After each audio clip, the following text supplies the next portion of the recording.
Oi, gente, bom dia. Hoje eu trouxe um livro de aquarela.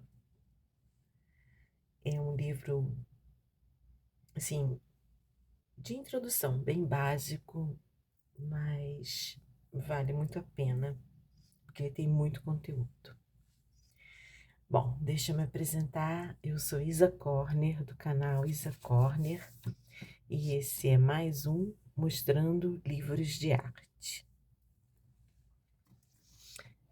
Esse livro é da editora Gustavo Guilhem. Acho que é isso o nome. Tá? Aquarela na Prática, de Curtis Tapente.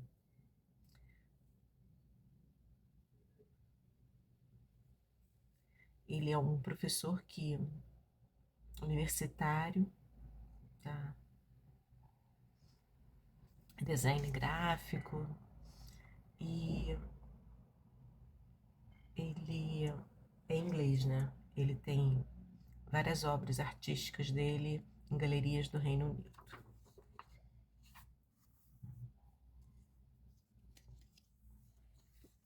É um livro de pequenas dimensões, ou seja, um livro pequenininho, mas vale muito a pena.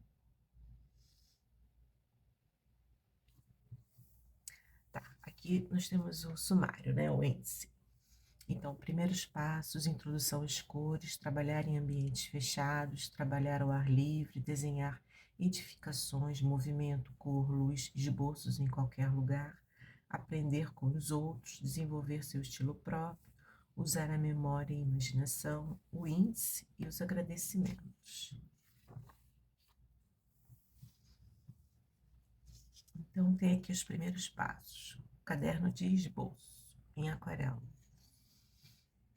Essa coisa do caderno é muito bom você ter um caderno e realmente eu aconselho quem está iniciando, porque eu passei por esse processo, tá? Não que eu seja aquarelista, não. Eu sou uma estudiosa, digamos assim. Mas começar por um caderno pequeno, tá? De preferência um caderno de papel de aquarela. Então, eu tenho esse aqui, ó, que não sei se é 14 por 14, mas é um caderno pequeno.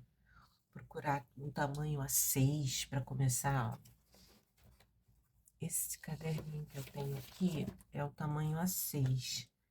Ele não é de papel de aquarela, tá? Mas o tamanho seria esse aqui. Realmente é interessante começar numa coisa pequena. E ele vai assim, registrar visualmente o mundo em que se vive é uma das formas de aprendizado mais desafiadoras e gratificantes. Ele usa técnica direto de pincel, não faz um desenho antes. Eu estava até outro dia falando sobre isso, né? Que eu me sinto cansada em primeiro fazer o desenho, aí eu meio que perco a energia de depois ir pintar, né? E pincelar. Aí ele fala da escolha dos papéis, papel cartão, papel prensado a quente, prensado a frio, papel rugoso, papéis artesanais e papéis orientais e orgânicos. Os mais usados são esse aqui, né, que é o prensado a frio, tá? O papel cartão, eu acho que eu nunca usei. Se bem que nesse livrinho aqui, que eu acho que deve ser o papel cartão, ó, eu já cheguei a fazer uma aquarelinha. Aqui, ó. Então, isso aqui acho que é papel cartão.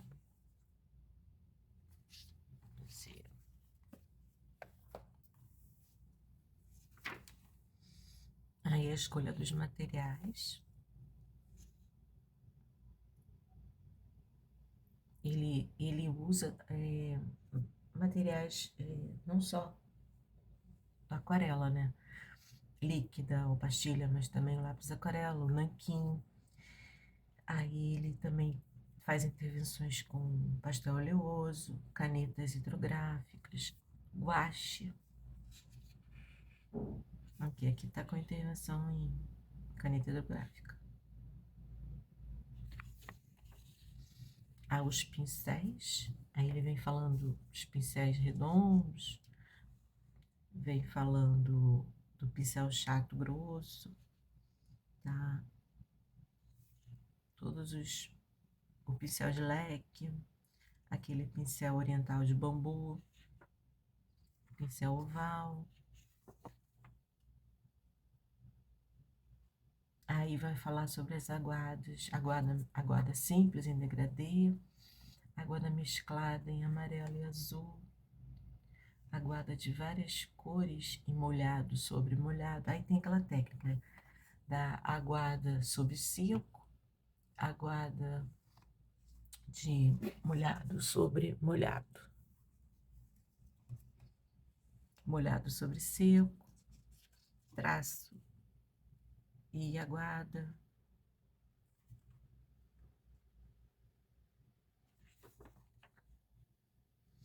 Aqui ele fala sobre outras técnicas, aqui sobre pastel oleoso, tá? Reserva com fita crepe, reserva com cera, lapiseira, pontilhismo, pincel seco,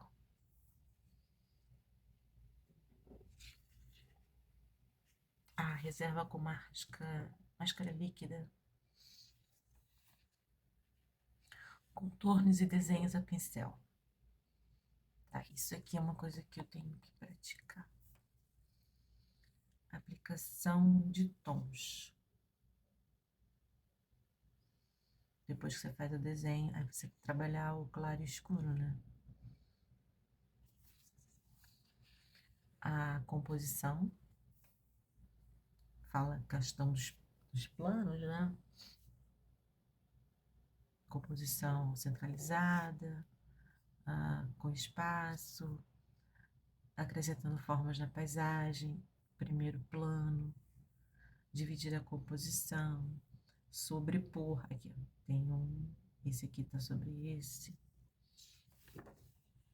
Quer dizer, ele não fala só sobre a aquarela em si, né? Ele fala sobre os outros elementos que você acaba abordando quando você faz uma aquarela. E ele, assim, ele é bem simples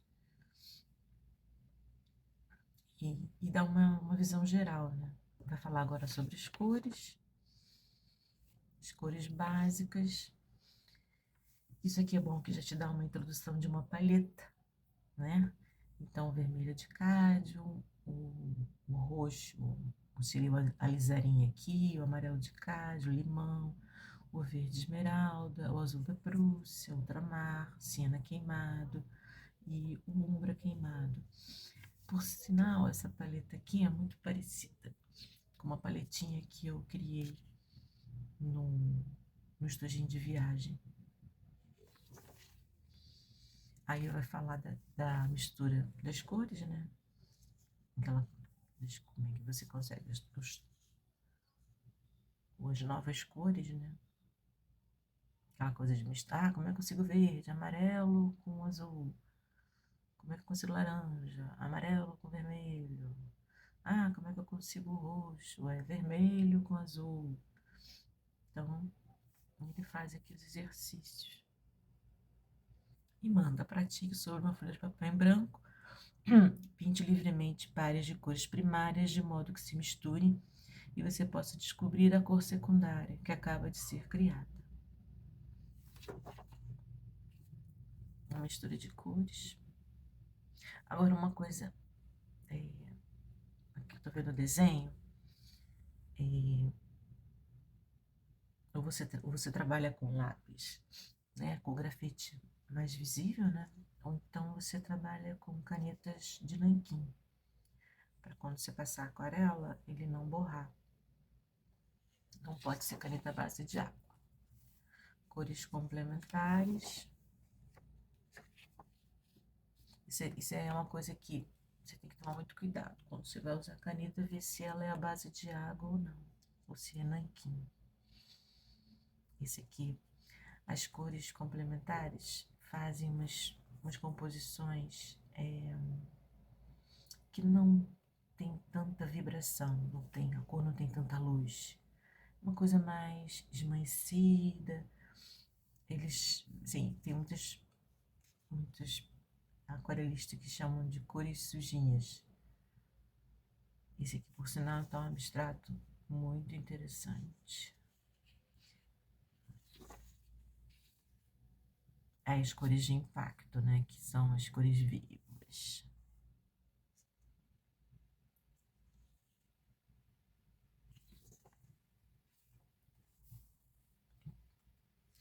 Cores de impacto. Sutileza e cor. Esse aqui tá lindo. Esse é o Noturno de Turner. E ao mesmo tempo deslumbrante e simples. Suas pinceladas sutis criaram pouca coisa além de salpicados de cor que, no entanto, dizem muito. Observe a forma como ele usou essas marcas para obter tal efeito e pense em abordagens semelhantes para suas próprias pinturas. Você vê, não tem desenho, não tem linha de contorno nenhum. É aquarela pura. Sutileza e cor. Aqui, aquarela pura. Esse aqui é um exercício muito bom. Trabalhar em ambientes fechados, naturezas mortas.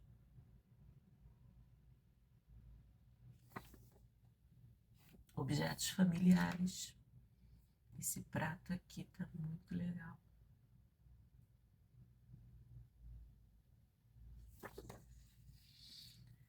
Mundos fechados.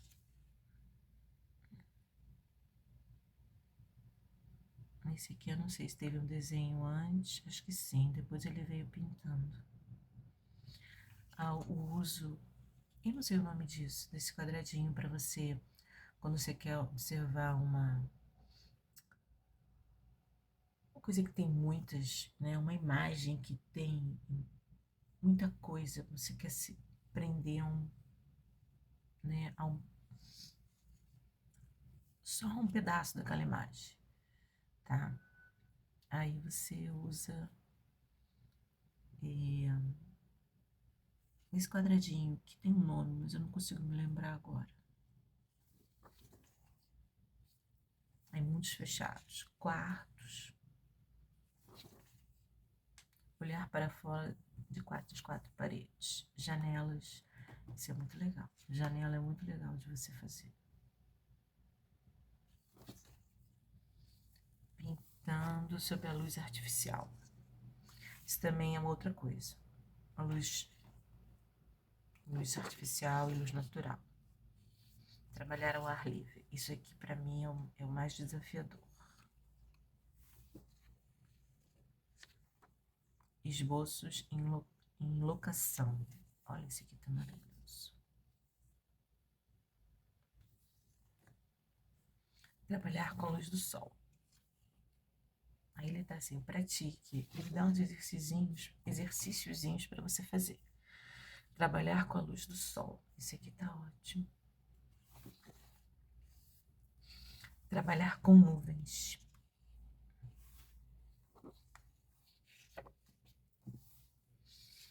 Trabalhar com chuva. Isso aqui eu achei muito legal. Você deve fazer, depois você salpica água e vai dar esse efeito de pingado.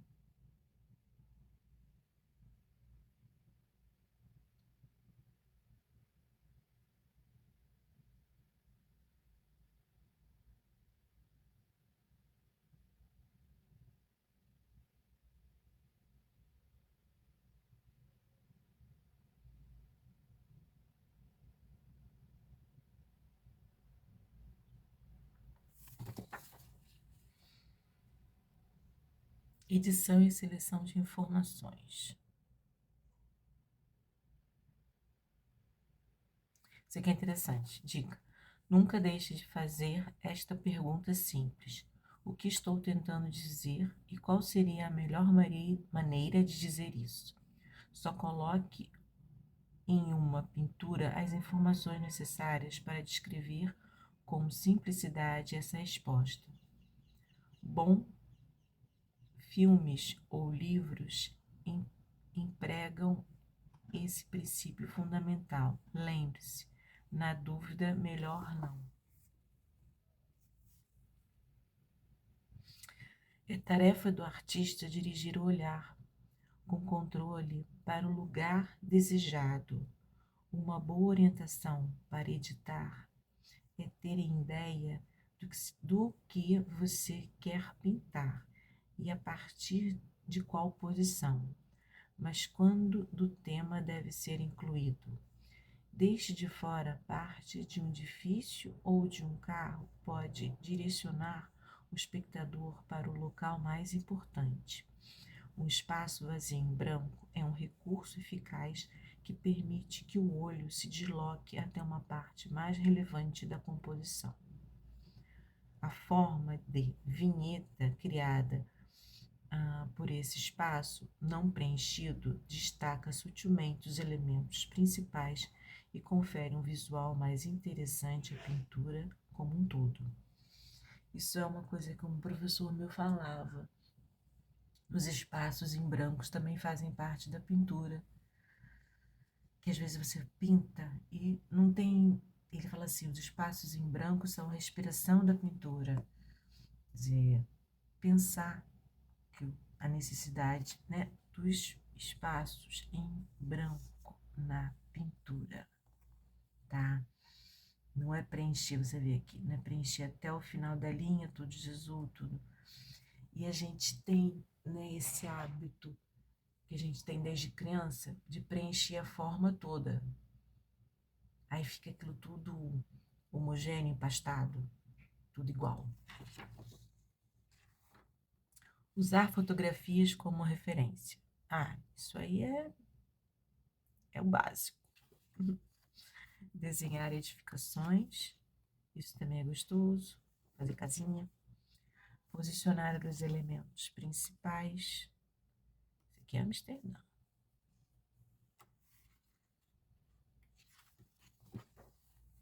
Escala e perspectiva. Você vê, ele tem muita informação. Edifícios são como retratos. Boa essa ideia. De certa forma, um retrato é a reprodução da imagem de uma pessoa, mas basta olhar para um autorretrato de Rembrandt para ser conduzido pelo artista através da pele para expressar uma pintura convincente que mostra alguém que sentimos já conhecer. O mesmo se aplica a edifícios e lugares que visitamos e aos quais nos afeiçoamos. No entanto, a ênfase está na precisão arquitetônica, mais do que na personalidade. Diferentes aspectos devem ser considerados ao retratar edifícios. Por exemplo, em certos casos, sua função pode ser mais importante do que sua aparência. Ou talvez seja necessário inclinar apenas os traços exagerados que caracterizem o edifício, uma caricatura do edifício. Interessante, quando eu pensei nisso, uma caricatura, seria esse aqui uma caricatura? Esse aqui tá uma graça. Todos eles estão maravilhosos. Detalhes arquitetônicos.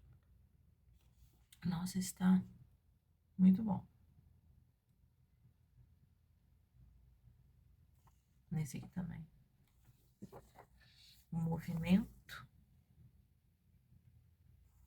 Você vê que aqui tem um movimento, esse aqui tem um movimento para cima. Esse aqui tem, né? Os barquinhos. Está muito legal.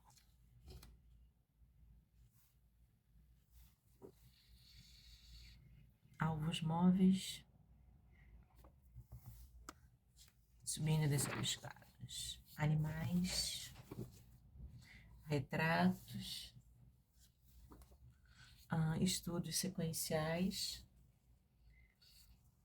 Esse aqui dos pombos está excelente. Cor. Falar com cores é uma forma de comunicação muito poderosa. Os fogosos vermelhos, com sua concentração de cor pura, dominam perigosamente um quadro, enquanto os azuis ajudam a conferir uma sensação de profundidade, calma e ordem. Seja quais forem suas escolhas, elas podem ajudar a criar aquarelas únicas, demonstrando um maior dinamismo, atmosferas diversas, altos níveis de transparência e a pureza de cada pigmento à medida que seu valor cromático muda quando eles se misturam. Isso é uma coisa que você tem que pensar muito nos abstratos. Também nas atmosferas, quando você... Aqui, ó, contraste. Laranjas e azuis, amarelos e azuis. Esse aqui é um monocromático. Só tem esse tom mais escuro e mais claro. Atmosfera. Aí, pratique. Ele sempre dá trabalho com uma paleta de cores limitada.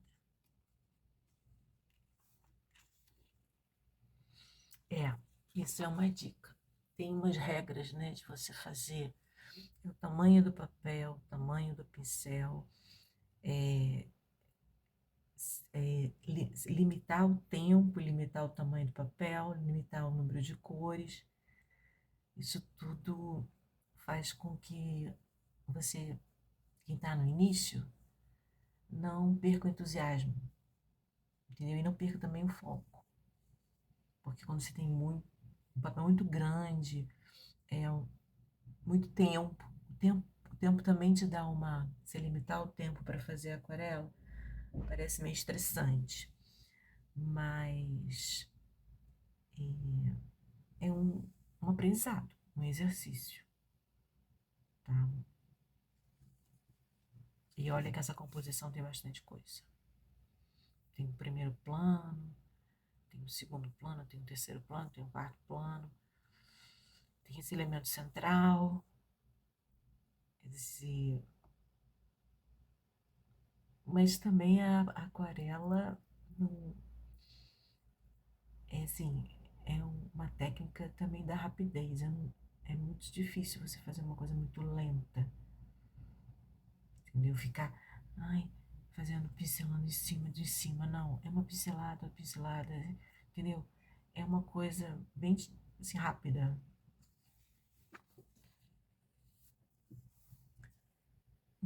Mutabilidade da aquarela.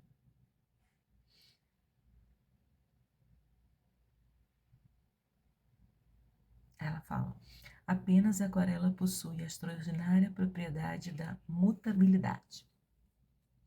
Isso significa que se trata de um material versátil que pode ser adaptado para ser usado de inúmeras maneiras.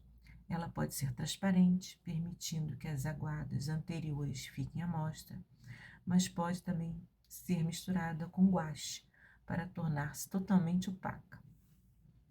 Tem cores puras, mas pode ser misturada de modo a obter uma infinidade de tons, e possui tenacidade para ser trabalhada com o pincel estando molhada ou seca.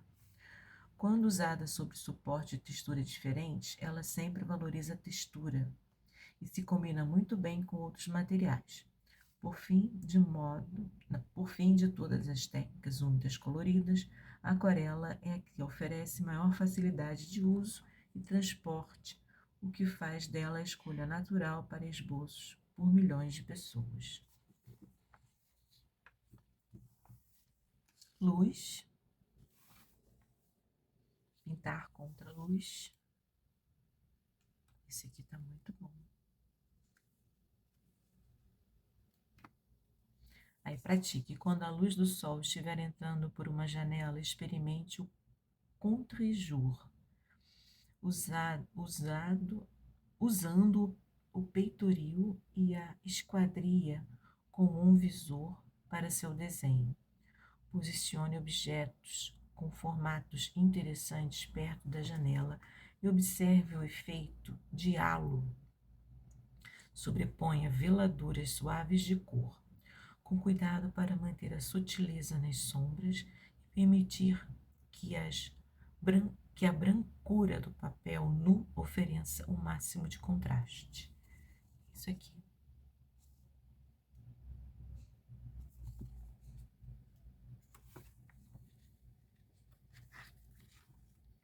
Luz refletida.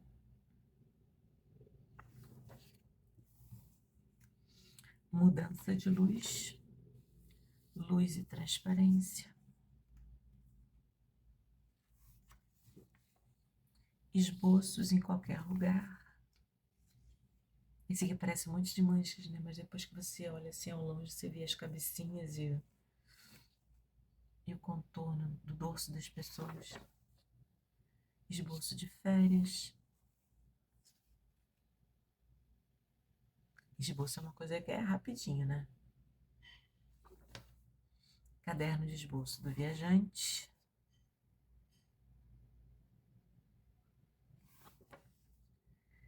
Reportagem. Esboços rápidos em condições inadequadas.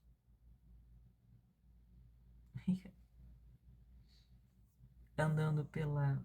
Fazendo uma caminhada, né? Imagina você desenhar andando.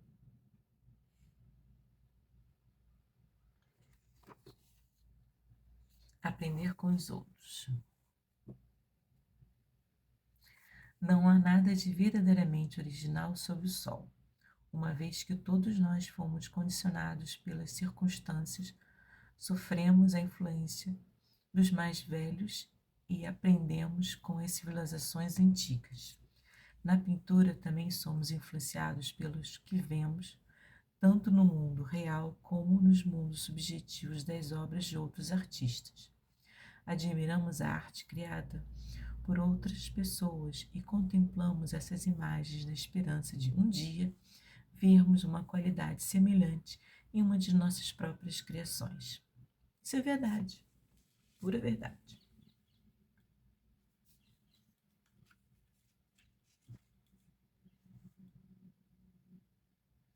Vou continuar aqui. É interessante isso. Por sorte, o legado de arte do passado é rico e variado e podemos nos inspirar em uma vasta gama de eras e estilos. O presente também pode nos oferecer muita inspiração quando abrimos os olhos para o mundo ao nosso redor. Há muitas coisas interessantes que podem influenciar nosso pensamento e moldar nossa mente criativa. A chave do sucesso e da satisfação constante é nunca parar de observar e de questionar o mundo onde vivemos. Os artistas ficam sentados pensando no que fazer porque estão diante da missão de desvendar visualmente o sentido da vida. Nossa, muito bem escrito. Gostei muito desse autor. Ele não... Sim, é um professor, né? Puxando a brasa para minha sardinha. Então ele quer dar o máximo de informação, conteúdo e, além do mais, escreve bem. Em busca de inspiração. A linguagem da aquarela.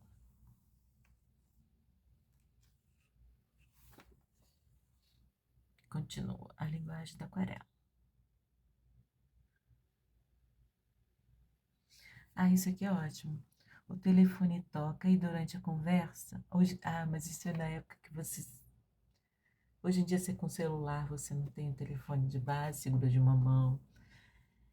E durante a conversa, a mente semiconsciente rabisca rapidamente sobre um bloco de notas. Os traços fluem tão naturalmente quanto nossos sonhos enquanto dormimos. E por estarem enraizados nas profundezas do eu interior, não são fáceis de explicar. Estranhamente, muitas vezes, esses são os traços mais livres e interessantes que criamos. Por não estarem presos a convenções ou uma intenção específica, trazem características úteis, como a espontaneidade, a acidentalidade e o acaso.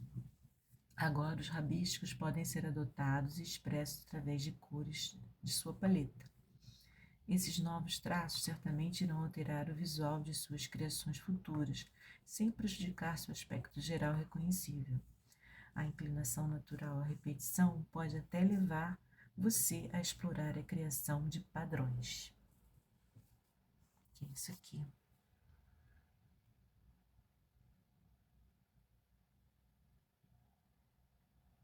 Não sei, talvez eu fiquei pensando em você, em vez de conversar, colocar uma música e um fone, os fones de ouvido, e praticar isso. Também seria uma ideia. Porque eu me lembro muito disso quando a gente tinha telefone, né, de mesa. Sempre tinha um caderninho com caneta do lado para anotar um número, anotar um recado. Você tinha sempre. E às vezes você estava conversando, segurando, né, o fone na sua mão que não é destra, no meu caso, não esquerda, apoiado, e a pessoa falando e você rabiscando do outro lado, né, com a caneta esferográfica. Mas acho que hoje esse não acontece mais.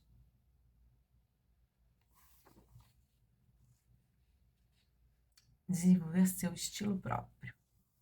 Isso aqui tá muito bom. Aí quando eu vejo essas coisas eu tenho vontade de fazer igual. Pense como artista. Ah, isso também é legal. Acostume-se a pensar como artista. Adote uma postura investigativa e analise visualmente as cenas, onde quer que você esteja. Eu faço muito isso quando eu vou tirar fotografia, né? Eu olho bem a composição, como é que eu faço, uma parte mais para esquerda, né? Isso é. E ele fala para você ter esse olhar. Esboço de planejamento.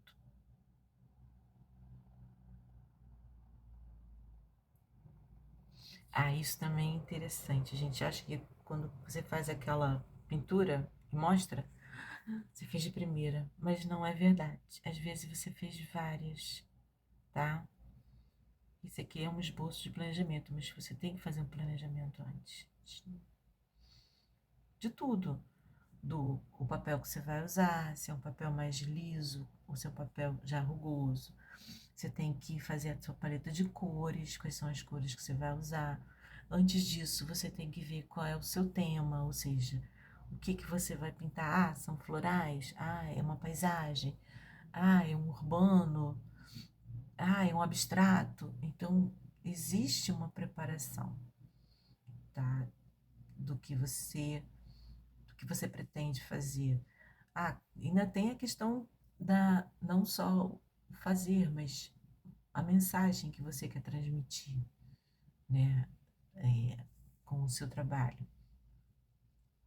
Aí depois você vai fazer um planejamento de composição. É um esboço mesmo. Aqui ele fala esboço, planejamento, mas é um planejamento de composição. Tipo, o que que vai colocar? Aqui tem muitos elementos. Ele podia ter parado só aqui, tá? Mas ele, ó, acrescentou, ou então podia ser só essa parte, tá? Ou podia ser só isso aqui. Então, ele na hora, ele incluiu tudo. Para mim, eu ia fazer só isso aqui, mais simples, tá? 3 elementos, 3 faixas horizontais. Era parava aqui. Ah, esse aqui, você a quantidade de elementos que tem. Então, é um planejamento, né?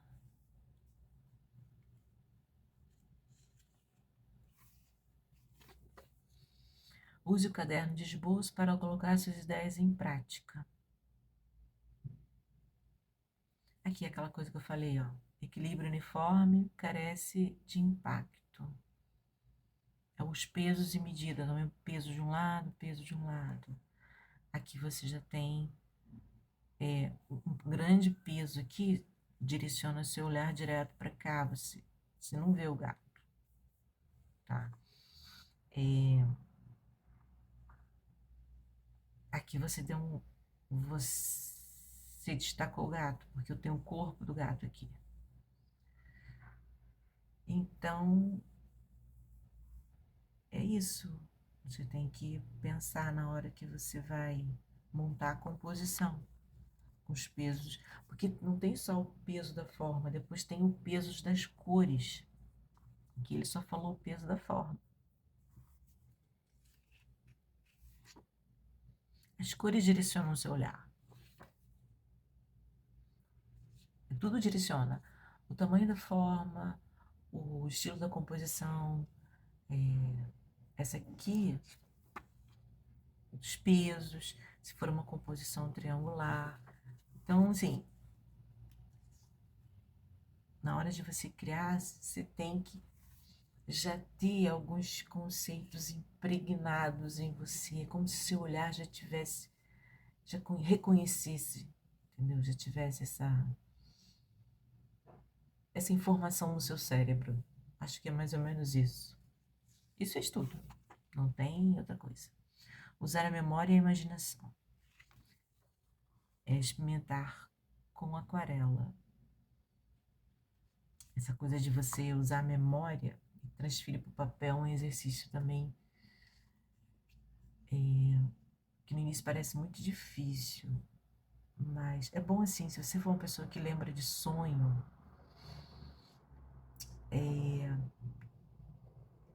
tentar lembrar de imagens do seu sonho, tentar passar para o papel, a lápis mesmo, só com o exercício de você buscar lá no arquivo e passar para o papel. Isso é um exercício que eu nunca tentei, tá aí. Eu sonho muito. Isso era uma coisa interessante. Tem sonhos que assim, para mim são tão nítidos que parece que eu estou vivendo aquela experiência. São tão intensos também. Mas acontece, por exemplo, eu sonhei muito essa noite. Mas agora eu acordei e não lembro. Quando eu logo acordo, eu lembro.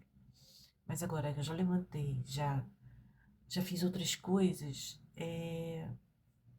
eu esqueço.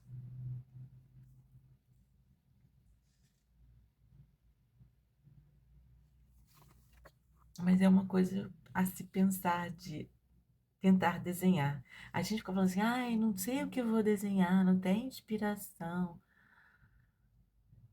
É, é a negação, né? Você tem que não pensar dessa forma. Tipo assim, não sei, sei lá, pega qualquer coisa, vai, pega uma tesoura. Ah, tudo bem, vou desenhar essa tesoura. Vou fazer essa tesoura, essa tesoura fechada, essa tesoura totalmente aberta, essa tesoura meio aberta. Aí depois, sei lá, eu vou pegar o vidro de cola e a tesoura. O vidro de cola em pé, o vidro de cola deitado. Gente, assim, aquela coisa horrível. Só não desenha quem não quer. Alguém te fala isso, dá vontade de dar na cara. Mas é verdade. Isso é uma verdade. Abstração e liberdade. Isso aqui é muito bom. Também isso é muito bom. Tipo assim, quero liberar minha mente. Vamos fazer abstrato.